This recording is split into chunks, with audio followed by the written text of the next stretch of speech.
ಇವತ್ತು ಕರ್ನಾಟಕ ರಾಜ್ಯ ರೈತ ಸಂಘ ಹಾಗೂ ಹಸಿರು ಸೇನೆಯ ಮಾನ್ಯ ಶ್ರೀ ಕೋಡಿಹಳ್ಳಿ ಚಂದ್ರಶೇಖರ್ ಅವರ ಸಂಘಟನೆ ವತಿಯಿಂದ ಇವತ್ತು ಬೀದು ಜವರಿಗೆ ಸಮಸ್ಯೆಗಳನ್ನು ಮಾನ್ಯ ತಹಸೀಲ್ದಾರ್ ಅವರಿಗೆ ಮನವಿ ಪತ್ರ ಸಲ್ಲಿಸಿದರೂ ಕೂಡ ಯಾರು ಸ್ಪಂದಿಸದ ಕಾರಣ ಇವತ್ತು ಜವರಿಗೆ ತಾಲೂಕಿನ ರೈತರು ಇವತ್ತು ನಾವು ರಸ್ತೆ ಮೇಲೆ ಬಂದು ಕೂತಿದ್ದೇವೆ ಬಂಧುಗಳ.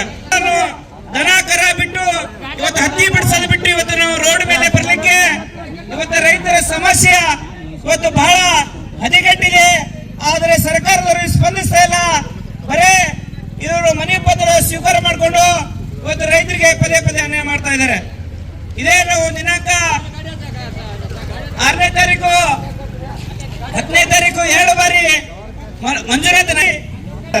ಹಾಗಾಗಿ ಈ ಇಳುವರಿ ಒಂದು ನೆಪ ಹೇಳಿ ಇವತ್ತು ನಮ್ಗ ರೈತರಿಗೆ ದರದಲ್ಲಿ ಮೋಸ ಆಗಿದೆ. ಹಾಗಾಗಿ ಕಬ್ಬಿನ ದರ ಈಗೇನು ಸರ್ಕಾರ ಆದೇಶ ಮಾಡಿದ್ರೆ 3165 ರೂಪಾಯಿ ಅದೇ ದರ ಕೂಡ ಅಂತ ಹೇಳಿ ಈಗಾಗಲೇ ನಾವು ಸುಮಾರು ಬಾರಿ ಕಲಬುರಗಿ ಬಂದ್ ಮಾಡಿ ಹೋರಾಟ ಮಾಡಿದೀವಿ. ಸ್ಪಷ್ಟವಾಗಿ ಕಾಣ್ತಾ ಇದೆ. ಹಾಗಾಗಿ ಇವತ್ತು ರೈತರಿಗೆ ನ್ಯಾಯ ಸಿಗಬೇಕಾಗಿದೆ. ಆದ್ರೆ ಇವತ್ತು ಹತ್ತಿ ಮಿಲ್ಗಳಲ್ಲಿ ನೋಡಬಹುದು ಇವತ್ತು ತೇವಾಂಶದ ಸಮಸ್ಯೆ ಹೇಳ್ತಾ ಇದ್ದಾರೆ. ಎಲ್ಲ ತೇವಾಂಶದ ಹಸಿ ಇದೆ, ನಿಮ್ಗೆ ರೇಟ್ 2700, ನಿಮ್ಗೆ ರೇಟ್ ಇದು 7700 ಹಿಡಿದು 8060 ರೂಪಾಯಿಯಲ್ಲಿ ತೇವಾಂಶದ ಸಮಸ್ಯೆ ಮಾಡ್ತಾ ಇದ್ದಾರೆ. ಅಂದ್ರೆ ಅದ್ರ ಹತ್ತಿ ಮಿಕ್ಸ್ ಮಾಡಿ ಎಲ್ಲ ರೈತರು ಹತ್ತಿ ಒಂದೇ ಜಾಗದಲ್ಲಿ ಗುಡ್ಡೆ ಮಾಡಿ ಅವರು ಮಾರಾಟ ಮಾಡ್ತಾರೆ. ಆದ್ರೆ ರೇಟ್ ರೈತರಿಗೆ ಬೇರೆ ಬೇರೆ ರೇಟ್ ಹಚ್ಚಿ ಈಗಾಗಲೇ ತೊಗರಿ ಕಟಾವು ಮಾಡುವ ಮುಂಚೆನೆ ಖರೀದಿ ಕೇಂದ್ರ ಪ್ರಾರಂಭ ಮಾಡಬೇಕು ಮತ್ತು 10,500 ದರ ನಿಗದಿ ಮಾಡಬೇಕು ಅನ್ನುವಂಥದ್ದು ಇವತ್ತು ನಮ್ಮ ರೈತರ ಬೇಡಿಕೆ ಇದೆ.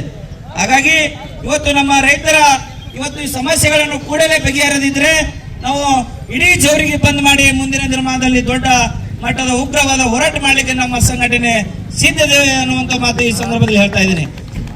ತಾಲೂಕಿನ ತಹಸೀಲ್ದಾರು ಹಾಗೂ ಎಪಿಎಂಸಿ ಕಾರ್ಯದರ್ಶಿಗಳು ಇವತ್ತು ಹತ್ತಿ ರೈತರು ಅತಿವೃಷ್ಟಿಯಿಂದ ಪೂರಾ ಬೆಳೆ ಹಾಳಾಗಿದೆ. ಅಲ್ಪ ಸ್ವಲ್ಪ ಹತ್ತಿ ಬಂದಿದೆ, ಅದರಲ್ಲಿ ಕೂಡ ಸ್ವಲ್ಪ ಏನಾದರೂ ಮಾಡಿ ನಾವು ಹತ್ತಿ ಮಾರಾಟ ಮಾಡಿ ನಾವು ಏನು ಮುಂಗಾರು ಬೆಳೆ ಬೆಳೆದಿದ್ದೀವಿ ಅದು ಏನಾರ ಮಾಡಿ ಸಾಲ ಮುಟ್ಟಿಸ್ಬೇಕು. ಈ ಮುಂಗಾರು ಬೆಳೆಯಲ್ಲಿ ಬೆಳೆದಿರುವಂತ ಸಾಲ ಮುಟ್ಟಿಸ್ಬೇಕಂತ ಹೇಳಿ ರೈತರು ಇವತ್ತು ಹತ್ತಿ ಮಿಲ್ಗಳಲ್ಲಿ ತಗೊಂಡು ಹೋದರೆ ಇವು ಸಿಸಿಐದವರು ತೇವಾಂಶದಲ್ಲಿ ಮೋಸ ಮಾಡ್ತಾ ಇದ್ದಾರೆ. ಹಾಗಾಗಿ ರೈತರಿಗೆ ಸರಾಸರಿ 8,060 ರೂಪಾಯಿ ಏನಿದೆ 8,000ವರೆಗೂ ನಮಗೆ ಸರಾಸರಿ ರೈತರಿಗೆ ನೀಡಬೇಕು ಅನ್ನೋದು ನಮ್ಮ ರೈತ ಸಂಘಟನೆಯ ಒಂದು ಉದ್ದೇಶವಾಗಿದೆ. ಹಾಗಾಗಿ ಈ ಭಾಗದ ರೈತರಿಗೆ ಇವತ್ತು ಈ ಭಾಗದ ರೈತರಿಗೆ ಏನು ತಿಳುವಳಿಕೆ ಇಲ್ಲ ಅನ್ನೋ ಉದ್ದೇಶ ಇಟ್ಟುಕೊಂಡು ಈ ಭಾಗದ ಶಾಸಕರು ಕೂಡ ರೈತರಿಗೆ ಸ್ಪಂದಿಸ್ತಾ ಇಲ್ಲ. ಹಾಗಾಗಿ ಈ ಶಾಸಕರು ಈ ಸುಮಾರು ಬಾರಿಗಳು ಈ ಜಿಲ್ಲಾ ಅಧಿಕಾರಿಗಳು ಇವತ್ತು ಮುಖದಲ್ಲಿ ಜಿಲ್ಲಾಧಿಕಾರಿಗಳ ಸಮ್ಮುಖದಲ್ಲಿ ಸಭೆಗಳಾದರೂ ಕೂಡ ಶಾಸಕರು ಯಾವುದೇ ತಾಲೂಕಿನ ಸಮಸ್ಯೆಗಳನ್ನು ಕೂಡ ಹೇಳಿಲ್ಲ. ಅತಿವೃಷ್ಟಿಯಲ್ಲಿ ಕಮ್ಮ ಹಣವನ್ನು ಬಂದಿರುವಂತದ್ದು ಈ ಜವರಿಗೆ ತಾಲೂಕಿಗೆ. ಹಾಗಾಗಿ ಹೆಚ್ಚಿನ ಹಣವನ್ನು ಆಳಂದ ತಾಲೂಕಿಗೆ ಬಿ.ಆರ್. ಪಾಟೀಲ್ ಅವರು ತಮ್ಮ ಒತ್ತಡ ಮಾಡಿ ಹ್ಯಾಂಗ್ ದುಡ್ಡು ತಗೊಂಡು ಹೋಗ್ತಾರೆ. ಅತಿವೃಷ್ಟಿ ಆಗಲಿ ಇದು ಬೆಳೆ ವಿಮೆ ಆಗಲಿ ಈ ಬೇರೆ ಒಂದು ದರ ಕೊಡ್ತಾರೆ. ಈ ಕಡೆ ಈ ಭಾಗಕ್ಕೆ ರೈತರಿಗೆ ಕಮ್ಮಿ ದುಡ್ಡು ಬರುತ್ತೆ ಅಂದ್ರೆ ಈ ಭಾಗದ ಶಾಸಕರ ನಿರ್ಲಕ್ಷ್ಯ ಅನ್ನುವಂಥದ್ದು ಬಹಳ ಸ್ಪಷ್ಟವಾಗಿ ಕಾಣ್ತಾ ಇದೆ.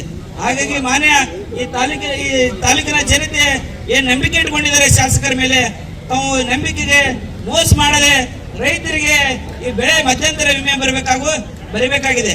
ಈ ಮಧ್ಯಂತರ ವಿಮೆ ಕೊಟ್ಟರೆ ಮಾತ್ರ ರೈತರು ಹಿಂಗಾರಿ ಬೆಳೆ ಬೆಳೀಲಿಕ್ಕೆ ಸಾಧ್ಯ ಇದೆ. ಹಿಂಗಾರಿ ಬೆಳೆಯಲ್ಲಿ ಬೀಜ ಮತ್ತು ಗೊಬ್ಬರ ಇವತ್ತು ಉಚಿತವಾಗಿ ನೀಡುವಂಥದ್ದು ಆದಾಗ ಮಾತ್ರ ಇವತ್ತು ಹಿಂಗಾರಿ ಬೆಳೀಲಿಕ್ಕೆ ರೈತರಿಗೆ ಅನುಕೂಲ ಆಗುತ್ತದೆ ಅನ್ನುವಂಥ ಮಾತು ಹೇಳಿ ನನ್ನ ಮಾತಿಗೆ ವಿರಾಮ ಕೊಡ್ತೇನೆ.